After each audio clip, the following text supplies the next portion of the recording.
Good morning and welcome back to Fresh. I'm Julie Dilorenzo, your host for this segment, of course, brought to you in part by the Elkhart County Living Magazine. And we are just about ready for a new magazine to come out. We've actually are going to be talking today about an upcoming article, and we'll talk about that in a moment. But give us some sneak ideas about what's coming up. And of course, you got something new you want to talk about today, too. Certainly. Thanks, Julie. Well, yeah, summer is wrapping up. We are at the almost end of August already, getting ready to go into fall. With the fall issue, there are a lot of exciting things left to do around the county. We've got Bonneville Mill, we've got Bristol Storytelling, we've got Napanee Apple Festival, just a lot of good things coming up to see and do in the area. And as always, Elkhart County Living is a great source for that. You can go online at www.maplecitymedia.com, look at back issues if you've missed the current one. You're always welcome to stop in at the Goshen News office and pick up current copies there as well.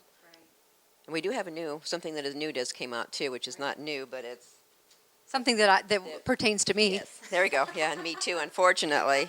It's our latest 50-plus generation magazine dedicated to the boomers and us all. Yeah. And one of our guys that works for us at the news has a bucket list. Okay. And so we took one of his bucket lists and we highlighted it. He jumped out of an airplane this past summer, he and another coworker, and we've highlighted him in this current issue. If you missed it in the newspaper, the Goshen News, stop by the Goshen News office on Main Street, downtown Goshen, pick up a copy. Very interesting. It just goes to show that we are not the old gray-haired people that you think of. We still are active, and maybe you'll find Very active generation. Yeah, find something on your bucket list maybe that Mitch can do and go from there. Well, and one thing we want to let the folks know about the 50-plus generation and the health and wellness issue that you have is they actually come as inserts in the newspaper. So that's kind of an added reason to subscribe to the Goshen newspaper, if you would. Exactly. And of course, the Elkhart County Living Magazine is something that you can get a subscription to and have on your coffee table all year long. Absolutely. It's a good resource. And the next one will be coming out soon, and some other articles that we can think about coming up in the next issue. Well, today I know we're talking about, recycle, reuse, and so forth. Also great things always happening at the park system. Lots of great restaurant ideas. There's a very interesting one about a red caboose that I can't wait for the magazine to come out so I can read more about it and maybe taste some of their smoked pork items. Well, that's one thing that we're going to talk today. We're here at the Elkhart Environmental Center. We're going to talk about, again, living green, recycling, that sort of thing. And the Environmental Center's article is always one that I look forward to reading because I learn a lot about things that I could do that are simple and easier to help living green in our area. So, well, thank you, Peg. It was good to see you again, and I look forward to talking to you next week. Okay. Like I said, we are here with Angela Bannett, and she is, I'm not sure if you're the director here at the Elkhart Environmental Center? I'm the Environmental Education Coordinator here. All right, Education Coordinator. And again, like I just said, you guys have great articles in every Elkhart County Living Magazine. We try to make you guys a bi-monthly visit because whenever the magazine comes out, we come here and learn, and we've talked a lot about different things on living green. And we're going to talk about that today, about sports. Of course, school's starting, sports are starting, and we're just going to talk about some different things. One of the things that I was reading about in the article is that there's a lot of tennis shoes purchased every year. Over 350 million tennis shoes have been purchased in the United States alone. And of course, kids are hard on shoes, and they tend to think that they need new ones before they really do. So give us some ideas of what you could do with your old tennis shoes. Well, there's a couple obvious answers. You could take them to Goodwill or Salvation Army or some of those resale shops.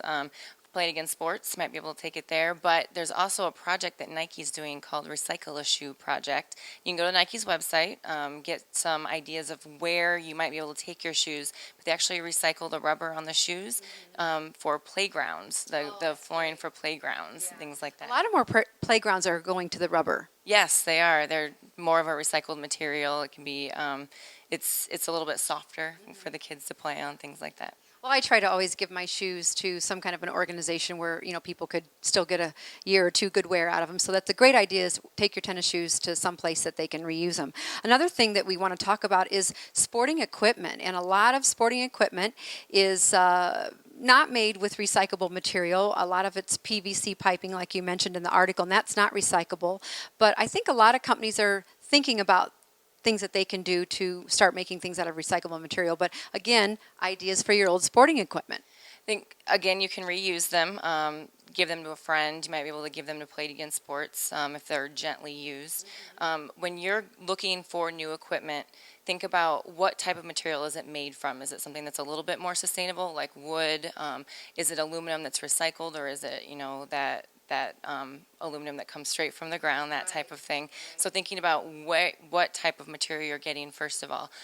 Second, if you're not an avid golfer, avid tennis player, someone that maybe you just like to go occasionally, you don't necessarily have to buy brand new clubs or brand new rackets. You can go and buy something used, or you can rent them at the facilities that you're going to play at. So, Well, I think the reusable sporting goods stores like Play It Again is a great place. I know when my kids were growing up, their shoe size sometimes changed a couple of 3 times during the year. So we would go in there and look, yes, and go in there and look for equipment. So great idea on the equipment. And of course, it's hot. It's been a hot summer. A lot of teams are starting to practice, and of course, we want the kids to stay rehydrated. But instead of course, if they do have the plastic bottles that you can buy in cases from Sam's or grocery stores, make sure you recycle them. But we have a better idea. definitely get a reusable bottle. Something like this, we've seen the Nalgene bottles around a lot, and there's been warnings about them, but just making sure that you don't wash them in hot water, using colder water.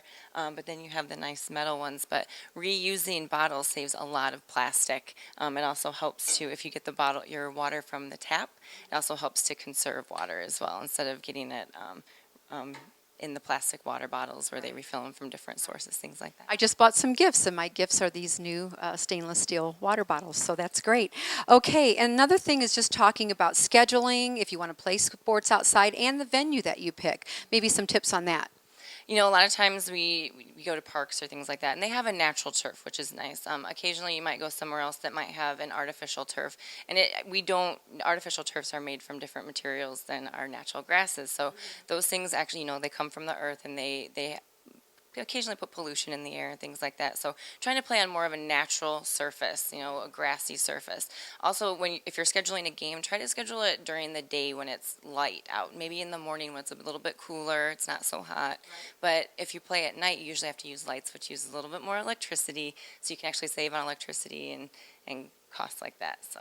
Well, one of the great tips in the article is about, hey, if you don't live that far from the sporting venue that you're going to watch, walk or ride your bike. Yeah, and that's one thing that we want to encourage here. I love sports. I'm an avid sports watcher and player, but playing sports gets you out into nature, gets you outside, and again, riding your bike, just even if it's not going to a sporting event, but you get that exercise, it's good for you, and you get to go outside, and then you're also helping to save the environment a little bit instead of driving where you're going. So. Well, one last tip that I think we should talk about is lunch bags. And I know a lot of people who sit behind a desk all day long, they run out to get lunch, or they bring it in a plastic bag or a paper bag. And nowadays you can get such cute and thermolated lunch pails. So why not bring your own lunch? Because, you might bring something healthier to eat, and you're saving on the environment. Yep, that's exactly right. You're going to be saving money on gas costs because you're not driving anywhere, and you're also going to be saving money on the food that you're purchasing because you're buying it from the grocery store. You can put it together yourself, make it a little bit healthier of a meal. You can heat it up if you need to, keep it cold if you need to. Yeah, so like you said, there are a lot of really cute options out there for your lunch bags. So. Well, who would know that sports didn't mean you can't be green. So we've given you some great ideas today, and of course school is right around the corner, so you'll be, maybe taking some of these ideas that we've given you into mind when you're either visiting a sports event or participating yourself. So we're glad that you watched on this segment today. Thanks again, Angela. We're here at the Elkhart Environmental Center, and of course you still have some education classes going on even though school starts. Let's talk about that real quick. Oh yeah, we have a lot of different events coming up.